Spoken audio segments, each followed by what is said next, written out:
Bom dia, galerinha do bem, bom dia, galerinha do nono ano. Estamos de volta para mais uma aula de geografia e convidamos você para você ficar aí na sintonia, ligadinho conosco, assistindo essa aula que será de grande proveito para a sua vida. A aula de hoje tem um tema especial: mundo pós-Guerra Fria. É um assunto muito cobrado em Enem, em provas, porque é um assunto muito moderno, é um assunto muito atual, né? Então, apesar que a Guerra Fria ela terminou no finalzinho dos anos 80 e de lá para cá já são aí aproximadamente 30, quase 30 anos, mas é algo muito atual, né? As coisas elas vêm se desenrolando de lá para cá. Então, pegando aí a ideia desta fase, eu convido você para mais uma aula de geografia.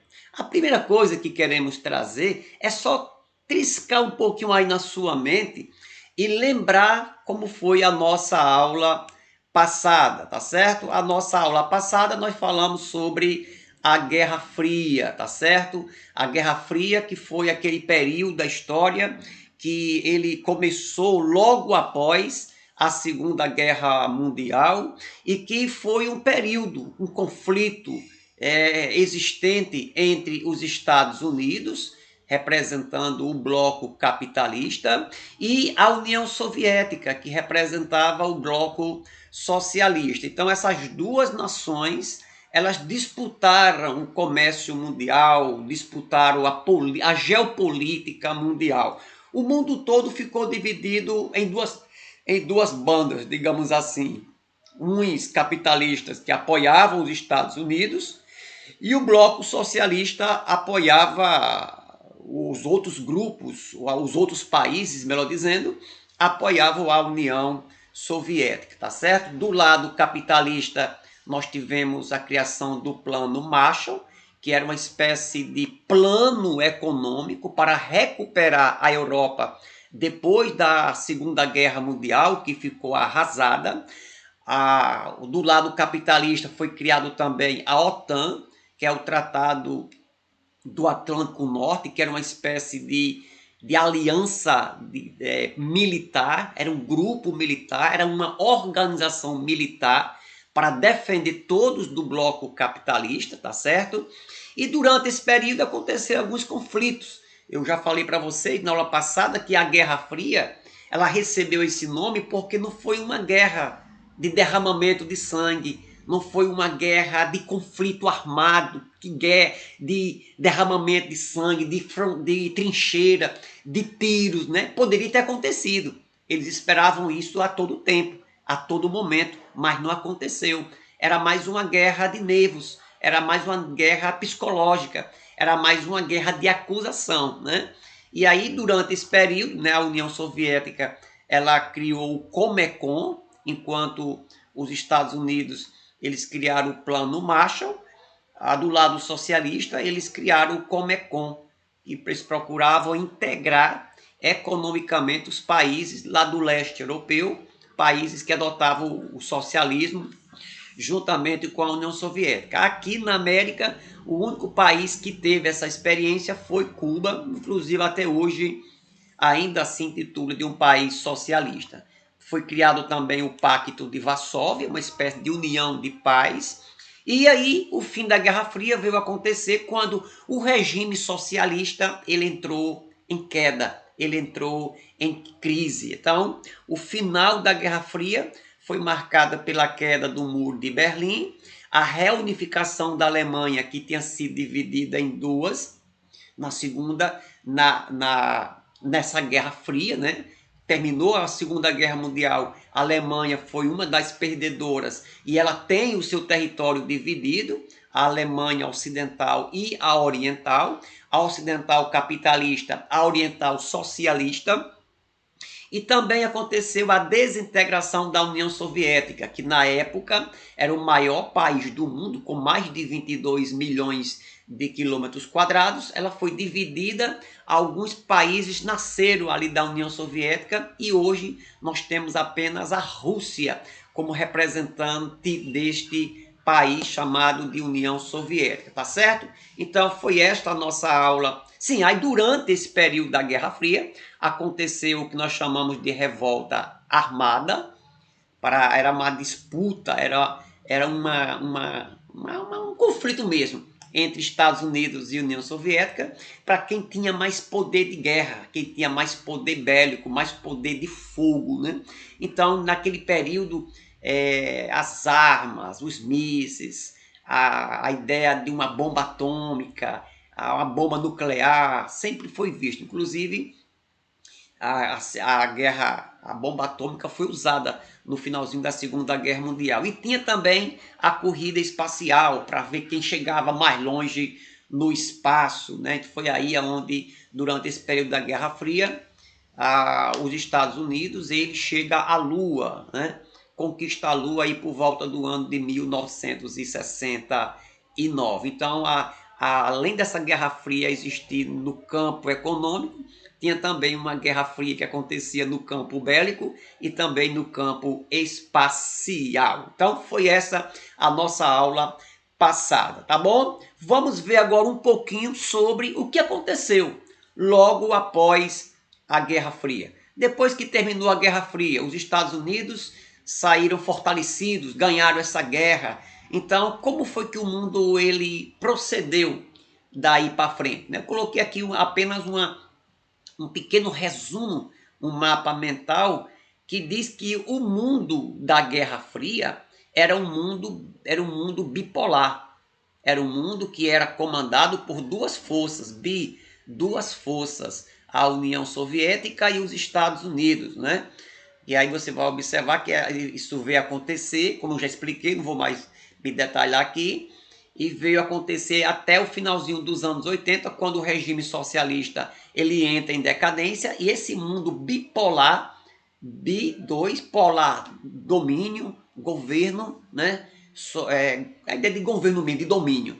Esse mundo bipolar ele deixa de existir. Depois disso, nós temos um mundo multipolar, melhor dizendo. O mundo multipolar. Tá certo? Que esse mundo veio se desenhar por volta aí já do ano de 1991, com o fim do bloco socialista, uma nova ordem mundial ela surge. Eu vou explicar daqui a pouco para vocês que alguns especialistas chegam a dizer que hoje os Estados Unidos eles mandam sozinhos.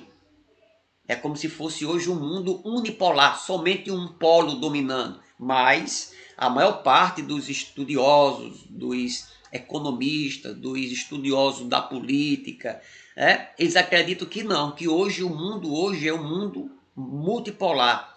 É um mundo hoje que é, digamos assim, comandado por duas grandes forças, né? Três grandes forças, melhor dizendo. Aqui o celular aqui me tirou aqui a atenção. Três grandes polos de poder. Os Estados Unidos continua, a União Europeia, como nós vamos estudar isso aqui depois, e também o Japão. E ainda, eu posso até dizer que é mais do que esses três polos, porque ainda temos ainda a China, que hoje em dia é uma grande potência, os países lá do Oriente Médio com a força do petróleo, e ainda a CEI, que é formada pelos países que se desintegraram da União Soviética, tá certo? Então, vamos ver aqui estes dois conceitos mais pormenorizados. Então, existe uma espécie hoje chamada de realismo, que diz que os Estados Unidos hoje é quem domina tudo, em virtude da sua força política e a sua força militar, principalmente. Então, para algumas pessoas, o que nós temos hoje é um mundo chamado de realismo. É um mundo governado pelos Estados Unidos. A gente sabe que os Estados Unidos ele tem um grande poder. Tem um país que se envolve numa guerra lá no Oriente Médio. Os Estados Unidos manda soldados para lá, interfere nas nações. Então, digamos assim, é até desnecessário falar sobre o domínio americano hoje. Talvez você que está me vendo agora você está usando uma roupa, um boné, uma camisa, usando um celular, usando algum tipo de aparelho eletrônico que você comprou vindo lá dos Estados Unidos da América. Ou quem sabe até uma parte da sua roupa aí você vai ter a bandeira dos Estados Unidos, né? Então, para muitos hoje o mundo ele é uma espécie de mundo unipolar. Já tem outros que acreditam que hoje não, que hoje o mundo ele vive uma multilateralismo. O mundo hoje ele é multilateralismo. Essa ideia de multi, vários, ou seja, é que hoje, mesmo admitindo essa soberania bélica de armas norte-americana, mas hoje o mundo ele é comandado, ele é dominado por vários polos e países, como nós acabamos de explicar aí nesse resumo do seu lado. Então hoje não temos só um domínio dos Estados Unidos, nós temos hoje um domínio forte além dos Estados Unidos, mas temos um domínio forte da União Europeia, com o euro como moeda, com o desenvolvimento daquele continente, principalmente desenvolvimento da Alemanha, que mesmo que tenha perdido as duas guerras mundiais, hoje é uma das grandes potências mundiais. Nós temos hoje, sem sombra de dúvida, o grande poder do Japão, o grande poder em expansão da China, que tem dominado o mundo com seus produtos. Temos também os tigres asiáticos. Então temos esse pessoal aí que estão dando as cartas no mercado mundial. Então é mais preferível acreditar que a gente está vivendo hoje um mundo multipolar, onde alguns polos de poder estão dando as cartas no mundo atual, tá certo? Vamos agora estudar as organizações internacionais que são importantes para a gente compreender este mundo atual, né? Então, com o final da Guerra Fria, então houve um surgimento, né, de organizações que viesse promover a paz, que viesse promover um desenvolvimento econômico mais equilibrado, que viesse combater a ideia da fome, da guerra, da destruição da natureza, a defesa de alguns grupos, de alguns segmentos. Então, nós vamos ver neste momento, talvez, uma das maiores organizações que nós temos nesses últimos anos aí, nesses últimos 30, desses últimos 80 anos, né? Que se eu pegar aí a Segunda Guerra Mundial, que termina por volta do ano de 45, por volta não, terminou em 45, e logo em seguida a ONU ela é criada, e a ONU está em vigência até hoje. Você pega aí aproximadamente 50 anos, com mais 20, 70 anos, em que a ONU ela foi criada, é uma das organizações mais fortes que nós temos.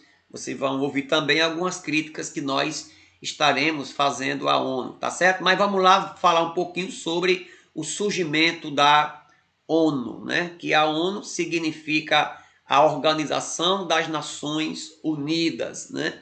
Ela foi fundada oficialmente no dia 24 de outubro de 1945. Ela é criada, oficializada, mas somente na Conferência de São Francisco, na Califórnia, por 51 países, logo após o fim da Segunda Guerra Mundial. Ela vai começar a entrar em vigor um pouquinho depois, tá certo? Mas ela é criada por 51 países, né? Os Estados Unidos foi quem, de uma certa forma, tomou mais a dianteira. É por isso que até hoje as pessoas fazem uma crítica à ONU, dizendo que a ONU ela é mais uma organização norte-americana do que uma organização mundial. Mas a gente vai chegar lá daqui a pouco, tá certo? Então, pastor, com qual objetivo foi criado a ONU? Aqui eu coloquei alguns objetivos, mas nós vamos encontrar um objetivo maior, tá certo? Então, o objetivo maior da ONU é manter a paz e a segurança internacional. Ela foi criada para esse fim, né? a fim de tomar medidas coletivas eficazes para prevenir e afastar a ameaça à paz e reprimir os atos de agressão ou outra qualquer ruptura da paz e chegar por meios pacíficos. Então, por aí. Então, nós vamos observar que a ONU foi criada com esse objetivo maior, de promover a paz e a segurança internacional. Eu coloquei aqui do lado uma observação dizendo que não foi a ONU a primeira organização criada com esse fim, tá certo? Antes mesmo do término da Segunda Guerra Mundial, foi criada uma entidade que pensava em promover a paz entre as nações. Quando eclodiu a Segunda Guerra Mundial, essa entidade ela se mostrou ineficiente e e deixou de existir, né? Então a ONU ela veio nascer justamente com essa proposta de promover, de manter a paz entre as nações. Temos também como objetivo da ONU desenvolver relações de amizade entre as nações, né, baseada no respeito ao princípio da igualdade, dos direitos, né, da autodeterminação dos povos, tomar outras medidas que venham a promover a paz mundial. Ainda nós temos realizar a cooperação internacional. A ideia da ONU ela é procurar resolver os problemas internacionais, principalmente de caráter econômico, social, cultural ou até mesmo humanitário, né? Promovendo e buscando direitos, a liberdades para todos, independente de raça, sexo, língua ou religião, tá certo? Hoje a ONU, nós vamos ver um pouquinho mais na frente, ela tem determinados órgãos que promovem isso.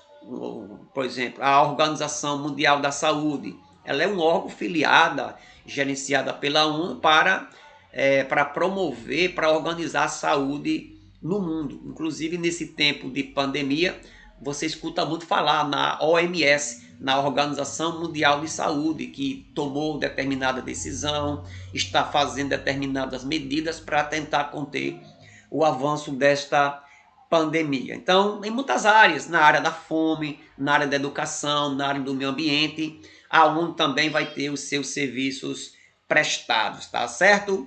Ainda temos como objetivo ser um centro destinado a harmonizar as ações das nações. É uma ideia de procurar ver com que o mundo ele pudesse agir de maneira coesa, de maneira coerente, de maneira harmônica. Traz a ideia de procurar harmonizar, digamos assim, as ações das nações, tá bom?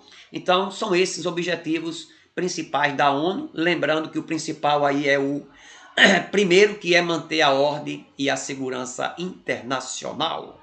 Agora vamos ver um pouquinho os fóruns, ou então os órgãos que pertencem, que a ONU está organizada, né, para melhor trabalhar, para melhor se agir. Ela tem alguns órgãos importantes. Então vamos lá estudar. Primeiro, nós temos a Assembleia Geral. Então, a Assembleia Geral, nós temos o Conselho de Segurança, nós temos o Conselho Econômico e Social e nós temos o Tribunal Internacional da Justiça. São esses 4 fóruns, são esses 4 órgãos que a ONU ela está organizada. Cada um desses órgãos ou desses fóruns, eles têm um período de se reunir, são compostos por determinados países, têm determinadas funções, como nós vamos agora estudar, tá certo? Primeiro vamos para a Assembleia Geral. Ela ocorre anualmente, essa Assembleia, esse encontro de todos os países membros, né? Cada país membro envia um representante, geralmente eles enviam os presidentes das nações, os seus chefes de Estado, né? Discute qualquer questão que afetam a paz e a segurança e formula recomendações a esse respeito. Então, nessa Assembleia Geral formada por todos os países membros, que são quase todos os países do mundo, eles fazem parte da ONU, tá certo? Então nessa Assembleia, nessa grande reunião que é realizada anualmente, eles acabam discutindo questões que estão querendo afetar a paz mundial. Então eles tratam de organizar soluções para que esses conflitos venham a ser resolvidos. Ela não vai determinar nada, é tudo feito através de recomendações, de orientações, tá bom? Inicia estudos e fórmulas, recomendações visando promover a cooperação política internacional e o desenvolvimento do direito internacional e a sua codificação e o reconhecimento dos direitos humanos e das liberdades fundamentais. Sempre eles olham para esses viés, a ideia da liberdade, a ideia do respeito aos direitos, do respeito à vida, da igualdade, né, independente do sexo, da cor, da religião. Sempre eles procuram levar por esse lado. Recebe e aprecia os relatórios do Conselho de Segurança, que é um outro órgão da ONU, né? E dos demais órgãos das Nações Unidas. Então ele recebe os relatórios dos demais órgãos da ONU e ali é apresentado os relatórios para saber como é que está, como foi o ano, o que está acontecendo, quais são as implicações que cada órgão daquele é responsável, né? Elege os 10 membros não permanentes do Conselho de Segurança. Nós vamos ver um pouquinho mais na frente que o Conselho de Segurança ele tem 10 membros, que são 10 membros não permanentes. Nós vamos ver que tem membros permanentes e os 54 membros do Conselho Econômico e Social. Então é nessa Assembleia que se elege os membros do Conselho de Segurança e também do Conselho Econômico Social, tá certo? Nós vamos já ver como é que funciona isso. Participar com o Conselho de Segurança nas eleições dos juízes do Tribunal Internacional de Justiça e por recomendação do Conselho de Segurança nomeia o secretário-geral, tá bom? Examina e aprova o orçamento das Nações Unidas. Tudo é feito nesta Assembleia, tá certo? O segundo órgão da ONU é o Conselho de Segurança. As funções principais dele são, primeiro, manter a paz e a segurança internacional, principalmente dentro da ONU. Esse conselho ele é o mais responsável para manter a paz e a segurança entre as nações, né? Ele examina as situações controversas e suscetíveis de aprovação, no caso que provoca conflitos internacionais, né? Eles analisam essas controvérsias, principalmente aquelas que podem provocar atritos internacionais. Vamos dizer que tem um país tal, num continente, está havendo uma guerra civil, uma guerra interna no próprio país de um grupo de pessoas com outro grupo de pessoas. Então a ONU vai lá ver de que maneira pode ajudar, pode solucionar aquele conflito. Ou simplesmente um país ele teve uma dificuldade com o outro, estão aí em pé de guerra. Então, esse Conselho de Segurança, eles procuram ver aí as controvérsias, procuram ver as situações para procurar chegar a um certo denominador comum, né? Formular planos para estabelecimento de um sistema para a regulamentação dos armamentos. Então, a ONU, ela, dentro desse Conselho de Segurança, ela formula planos para estabelecer e regulamentar sobre o armamento mundial. Que tipo de armas, né, são mais recomendadas. O bom é que não recomendasse nenhuma. Mas aí o mundo ele é armado até os dentes. Então a ONU, por exemplo, quando ela sabe que tem um país fazendo teste com armas químicas, então já é uma preocupação mundial. Já é uma preocupação porque é um tipo de arma muito deletéria, muito de um grande poder de destruição. Outra, solicitar aos Estados-membros a aplicação de sanções econômicas ou outras medidas que não implique o uso de força, mas que sejam capazes de evitar ou deter a agressão. Por exemplo, vamos dizer que o Brasil ele começou um conflito aqui com a Argentina, nosso vizinho, né? Então, a ONU ela chega e recomenda, ó, vocês procurem, se vocês estão em crise aí, estão em dificuldades, se for partir aí para algo que não seja muito legal, mas evite usar armas, evite derramar sangue, corte as relações econômicas, dificulte alguma coisa nesse sentido, mas evite usar armas de poder de destruição, né? Então, são as recomendações da ONU. Empreender uma ação militar contra um agressor. Então, nós vamos ver depois que a ONU ela tem um chamado Exército de Paz. São os boinas azuis.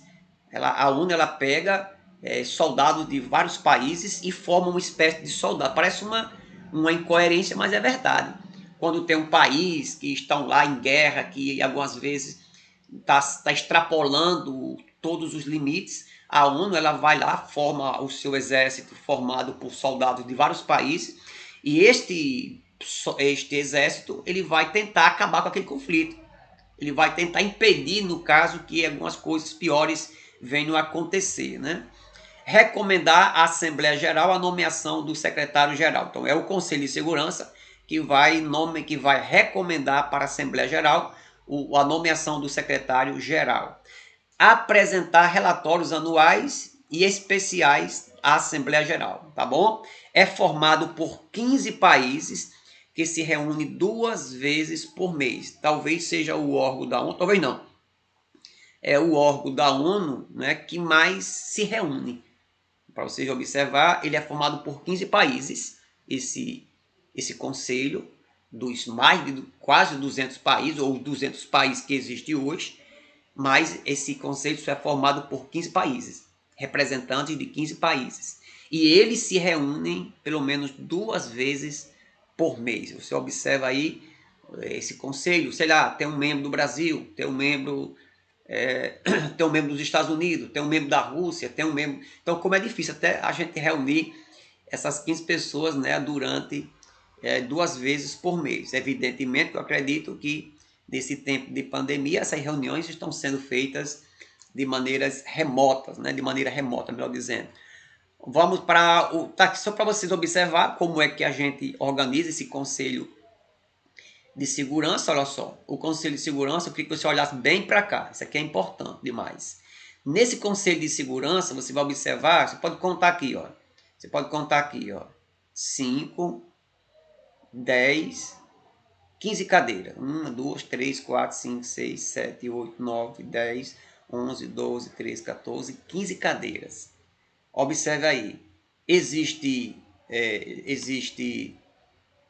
5 cadeiras, 5 membros permanentes, tá aqui, ó, 5 cadeiras permanentes, que são China, Rússia, França, Reino Unido e Estados Unidos. Nesse Conselho de Segurança aí, esses 5 países, eles não saem daí. Eles não saem, são membros permanentes. Aí depois nós temos 2 membros aqui da América, que nesse caso aqui seria o Brasil e a Colômbia. Isso aqui eu estou mostrando o conselho como se fosse nesse período aqui, né? Hoje nós temos também da Europa, são 2 representantes, que nesse caso aqui é a Alemanha e Portugal, mas não necessariamente que pode ser somente a Alemanha e Portugal, quando são eleitos, mas tem de ser 2 representantes da Europa, pode ser da Espanha, pode ser, sei lá, pode ser da Suíça, mas tem de ter. Existe também 2 representantes da África, e nesse caso aqui nós temos o Gabão e a Nigéria, mas quando vão eleger pode ser qualquer membro do continente africano, né? Temos também da Ásia, nós temos mais 2 cadeiras, no caso aqui, nesse período era ocupado por Índia e o Líbano. E temos também, deixa eu ver aqui, temos aqui, sim, aqui nós temos, já falei da Europa, né? E temos países aqui do leste europeu, tá aqui, países do leste europeu, no caso aqui, nessa época, formado por Bósnia Herzegovina, somente uma cadeira, tá certo?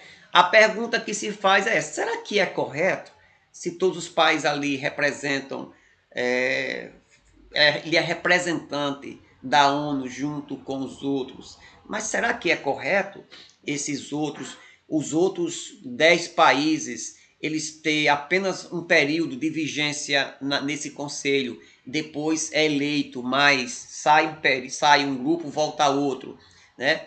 E por que é que só esses 5 aí permanentes estão aí e são intocados? Será que essa medida ela é correta? Será que não está sendo um pouco excludente? Será que não está, digamos assim, enaltecendo, privilegiando certos países e deixando de fora outros, né?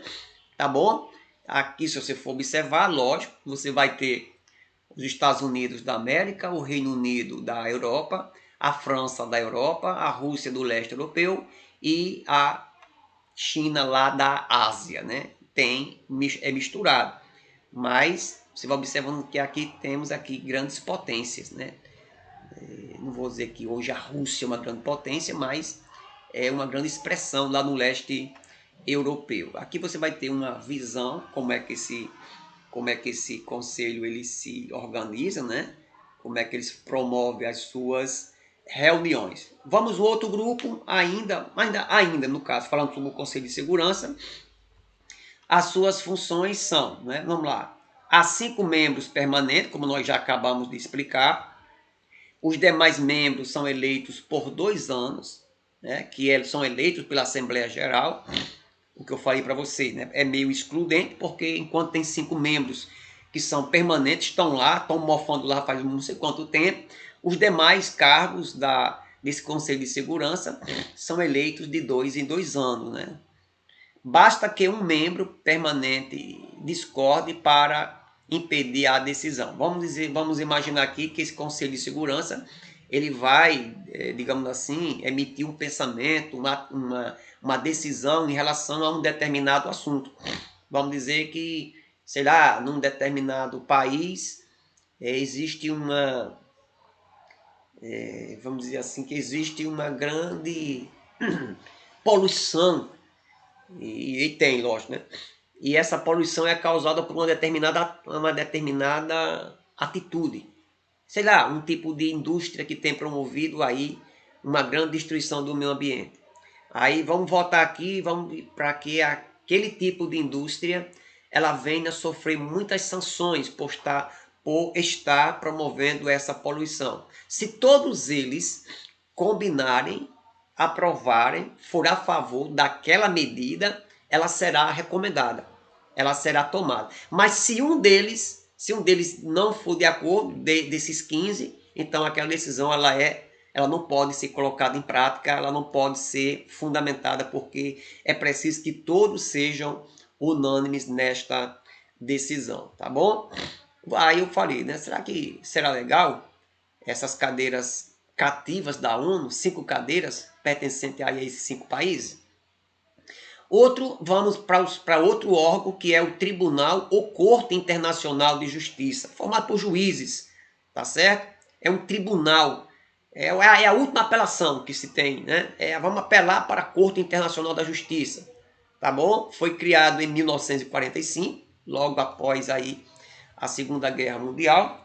É o principal órgão jurídico das Nações Unidas para procurar resolver essas broncas quando de respeito aí à questão da justiça, né? Estabelece regras jurídicas que podem ser aplicadas nas relações nos países membros. Então, é nesse tribunal aí que eles estabelecem as regras, né, as regras jurídicas, aquilo que deve ser lei e deve ser adotado pelas nações membros, né? É composto por 15 juízes, chamados de membros do tribunal. Então, essa Corte Internacional de Justiça, ela é formada por 15 membros. 15 juízes, que no caso eles são responsáveis, né, para resolver essas questões jurídicas, emitir, analisar essas regras, essas leis que são adotadas e que possa, no caso, ser observada pelos países membros. Tem sede em Haia. Haia é uma cidade na Holanda, né? Sendo assim, é igualmente como Tribunal de Haia. Ele é também conhecido como o Tribunal de Haia, porque ele tem sede numa cidade, num local lá na Holanda chamado Haia, né?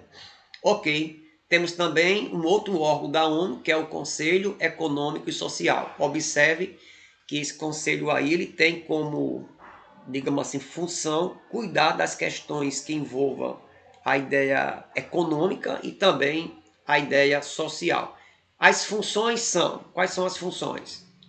Encarrega-se sobre supervisão da Assembleia Geral das atividades econômicas e sociais das Nações Unidas. Então, todas as atividades relacionadas a atividades econômicas e sociais da ONU é feita por esse Conselho Econômico, né? Ele tem como função aí elaborar ou iniciar estudos, relatórios e recomendações a respeito de assuntos de caráter econômico e social, cultural, educacional, conexo, coisas relacionadas. Promover o respeito e a observância dos direitos humanos e das liberdades fundamentais para todos, né? Traz a ideia, já desse aspecto, além do econômico, a ideia também do social, né?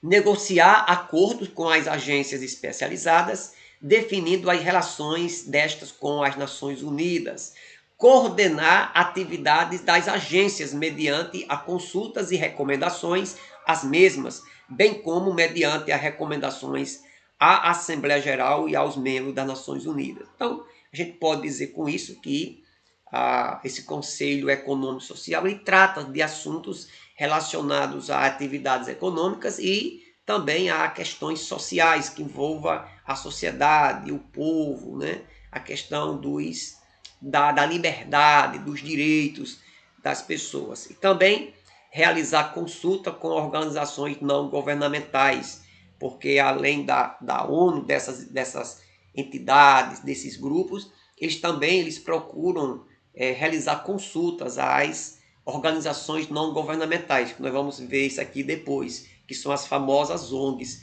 Então, por mais que essas ONGs elas não façam parte da ONU, mas muitas vezes, e deve ser feito isso, elas são consultadas sobre determinados assuntos, né? Tem uma ONG, organização não governamental, elas defendem algum tipo de segmento, sei lá, o meio ambiente, defende o índio, defende a tartaruga, defende as águas, defende o ar. São organizações que são criadas para fazer defesa de um determinado segmento ou grupo, né? Aí nós temos outros órgãos chamados órgãos especializados da ONU, que são órgãos menores que foram criados, mas que são importantes. Por exemplo, que nem a FAO, que é a Organização das Nações Unidas para a Agricultura e a Alimentação. Temos o FMI, que é o Fundo Monetário Internacional. Nós temos conhecido o BIRD, que é o Banco Internacional para a Reconstrução e o Desenvolvimento, que faltou aqui o restinho aqui, né? Nós temos a OIT, que é a Organização Internacional do Trabalho. Nós temos como já havia falar para vocês, a OMS. Nós temos a Unesco, talvez que você já escutou esse nome aqui, né? Que significa a Organização das Nações Unidas para a Educação, a Ciência e a Cultura. Então, são órgãos ainda chamados especializados que desenvolvem determinados ramos de serviços para a ONU, tá certo? Aí temos, agora para a gente partir para o nosso encerramento, as críticas que são feitas à ONU. Então, a primeira delas é que diz respeito de que a ONU ela favorece aos Estados Unidos. Além de ter sido a ONU, os Estados Unidos que tenha puxado, digamos assim, a fundação da ONU e, digamos assim, investe dinheiro na ONU. Então, pelos Estados Unidos, ele ser o maior investidor, financiador da ONU, então algumas pessoas dizem, porque a ONU ela pertence aos Estados Unidos, é os Estados Unidos quem dá as cartas, quem manda na ONU, né? Inclusive a sede da ONU fica em Nova York, nos Estados Unidos. Então, juntando essa coleção de fatores aí, as pessoas criticam muito dizendo que a ONU ela trabalha mais para os Estados Unidos do que para as outras nações. Uma outra crítica é a demora na tomada de decisões. Acontece um conflito, acontece algo que deveria, que merecia uma decisão mais enérgica, uma decisão mais rápida, uma decisão mais rápida ali. A ONU ela demora muito a tomar suas decisões, porque aí tem de juntar o povo, tem de juntar os membros, tem de juntar aquele negócio todo, não pode dar nada de diferença, não pode haver discordância, é preciso tomar sempre uma decisão que agrada a todo mundo. Então, é por esses questionamentos aí que a ONU ela demora demais na tomada das decisões. E a outra crítica são as decisões muito genéricas. Deixa eu ver se eu encontro uma palavra mais simples, mais generalizada. Né? Por exemplo, a ONU, quando ela vai tomar uma decisão, a principal vontade dela é que essa decisão dela seja abraçada por todos, que seja uma decisão que não seja que não beneficie apenas um pequeno grupo e deixe os outros descontentes. Então sempre a ideia de tomar uma decisão, que essa decisão ela agrade a todos. Então, por causa disso, é que essas decisões elas são muito genéricas, elas são muito abrangentes, não toma decisões muito específicas, né? Não toma decisões muito específicas. Vou tentar aqui brincar aqui com vocês para tentar explicar isso. Vamos dizer que a ONU ela estabelecesse que nas reuniões dela, quando elas estivessem reunidas, todo mundo é para tomar café. Aí tem alguns países, não, eu não gosto de café, então como é que a ONU vai tomar essa decisão de todo mundo tomar café na nossa reunião? Aí a ONU já vai mudar. Então a gente não vai determinar que as pessoas, todas elas, tomem café, mas que as pessoas devem tomar café e água. Aí um grupo, não, mas eu não concordo que as pessoas tomem café e água juntos. Aí a ONU vai dizer, então vamos tomar uma decisão mais geral. Vamos dizer que durante as reuniões da ONU, todo mundo venha beber alguma coisa. Ah, agora aí está certo. Observe como ficou uma decisão muito generalizada, né? Eu falei aqui brincando, mas é mais ou menos assim que funciona as decisões da ONU. Ela não toma uma decisão muito precisa, muito específica, porque são decisões que precisam aí, no caso, atender às necessidades de todo, ou à preferência de todos, tá bom? Aqui nós temos uma atividade para vocês. Vocês têm 5 questões para vocês. Aqui mais uma vez, eu já estou me cansando de repetir isso, tá vendo? Você vai copiar isso aqui no seu caderno. Mediante a aula que você assistiu, você vai responder essas 5 questões. Então, escreve lá na sua folha. Atenção, gente. Coloca o nome da escola, porque eu tenho outras escolas. Quando eu recebo uma atividade de um aluno que eu não sei de qual escola, qual ano ele estuda, muitos deles não colocam nem a turma, dificulta demais a minha vida, tá certo? Então você vai colocar o nome da sua escola, vai colocar o ano que você estuda, vai colocar a turma que você estuda, vai colocar o seu nome completo, tá certo?